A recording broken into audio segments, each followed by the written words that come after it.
Assalamualaikum warahmatullahi wabarakatuh. Perkenalkan, saya Dade Sugiono, guru SMK Muhammadiyah Kandang Haur. Dalam video ini, saya ingin berbagi praktek baik pembelajaran yang telah saya lakukan dalam mata pelajaran fisika. Adapun judul praktek baiknya adalah penerapan pembelajaran berdiferensiasi menggunakan model problem based learning untuk meningkatkan kualitas pembelajaran. Praktek baik ini sudah saya publikasikan di sekolah dan dapat diakses lebih luas di platform Merdeka Mengajar melalui scan barcode yang saya tampilkan dalam video ini. Pembelajaran adalah kegiatan kompleks yang memerlukan perencanaan yang matang. Dalam merancang pembelajaran, hendaknya guru perlu memperhatikan kebutuhan, minat, dan karakteristik peserta didik untuk membuat pembelajaran menjadi lebih efektif dan bermakna. Salah satu pendekatan yang dapat digunakan adalah pembelajaran berdiferensiasi yang menyesuaikan proses pembelajaran dengan gaya belajar peserta didik, mendorong mereka untuk lebih aktif dan mandiri. Berdasarkan rapor pendidikan SMK Muhammadiyah Kandang Haur tahun 2023, kualitas pembelajaran mendapatkan skor 56,9% dan masuk dalam kategori kurang atau rendah. Hal ini disebabkan karena penerapan metode pembelajaran yang kurang interaktif dan tidak sesuai dengan karakteristik peserta didik. Oleh karena itu, saya memilih solusi dengan menerapkan model problem based learning untuk mendukung pembelajaran berdiferensiasi.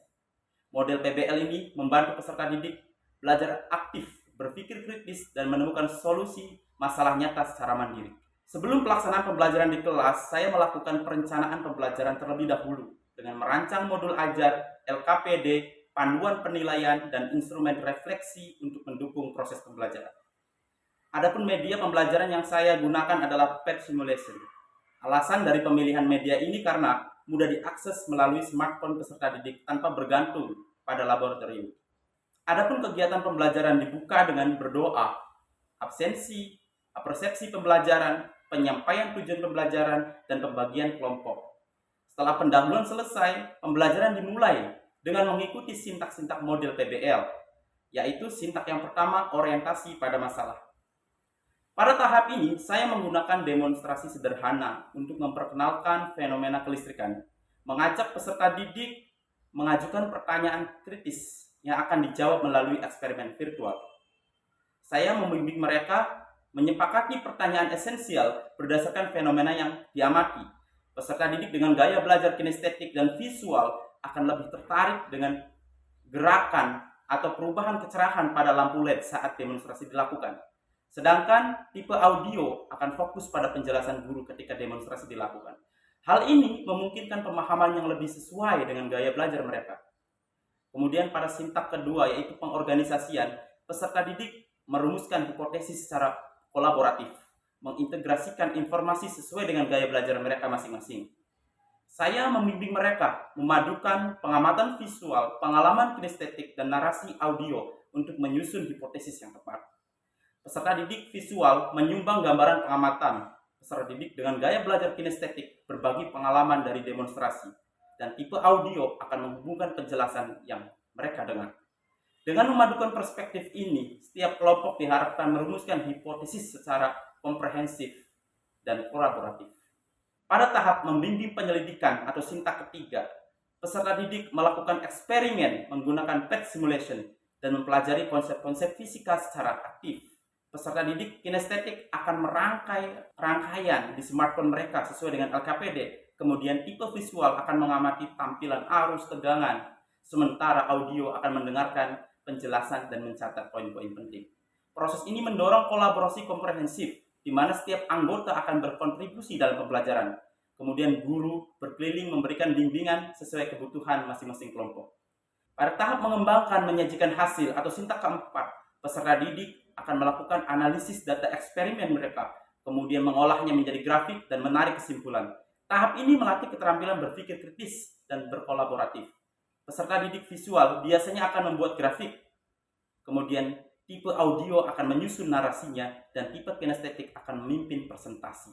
Namun, pembagian ini bersifat fleksibel, memungkinkan peserta didik mencoba peran lain sesuai potensi mereka. Kemudian kelompok yang menjadi audiens akan berkontribusi dengan memberikan pertanyaan atau tanggapan untuk melatih berpikir kritis dan memperluas wawasan mereka. Sementara itu, saya berperan sebagai moderator untuk memastikan diskusi berjalan dengan baik. Pada tahap menganalisis dan evaluasi masalah atau sintak kelima, saya membimbing peserta didik menyimpulkan pembelajaran dan mengklarifikasi miskonsepsi jika terjadi, memastikan pemahaman yang mendalam tentang hukum Om. Peserta didik dengan gaya belajar audio akan mendapatkan informasi utuh melalui penjelasan guru. Sementara peserta didik dengan gaya visual dan kinestetik memperdalam pemahaman mereka melalui tampilan grafis di papan tulis maupun melalui layar proyektor. Pada tahap penutup, saya membagi tautan untuk menilai hasil belajar dan meminta peserta didik melakukan refleksi pembelajaran. Langkah selanjutnya, saya menganalisis data hasil kerja peserta didik dan refleksi pembelajaran. Kemudian dari sini kita dapatkan nilai rata-rata LKPD peserta didik sangat baik dengan skor 92, namun tes tulis masih di bawah nilai ambang batas yaitu 73. Hasil ini menunjukkan bahwa meskipun peserta didik menguasai proses pembelajaran, namun pemahaman konsep masih perlu ditingkatkan. Kekurangan ini disebabkan oleh alokasi waktu pembelajaran yang masih kurang. Oleh karena itu, perlu penambahan alokasi waktu menjadi 2 kali pertemuan untuk langkah selanjutnya. Peserta didik memberikan respon positif terhadap metode pembelajaran dengan skor 100% dan 96% untuk media pembelajarannya. Peserta didik kinestetik terbantu melalui interaksi langsung dengan objek pembelajaran.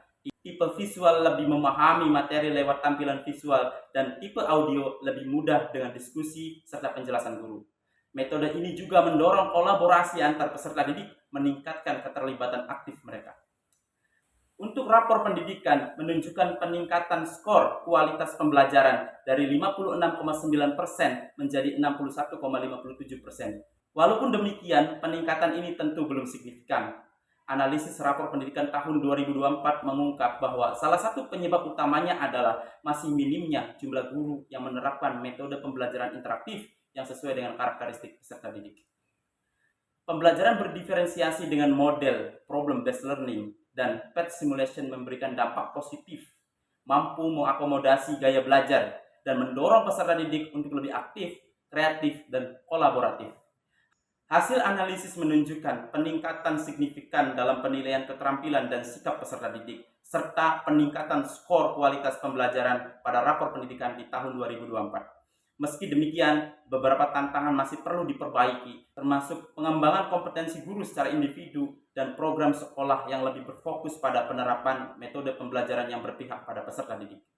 Praktik ini diharapkan dapat mengembangkan pembelajaran di SMK Muhammadiyah Kandang Haur dan menjadi langkah awal yang dapat diadaptasi dan dikembangkan untuk mata pelajaran lainnya. Semoga video ini menginspirasi pendidik lainnya dalam menghadirkan pembelajaran yang inovatif dan inklusif sesuai kebutuhan peserta didik. Terima kasih dan salam hangat untuk kita semua. Wassalamualaikum warahmatullahi wabarakatuh.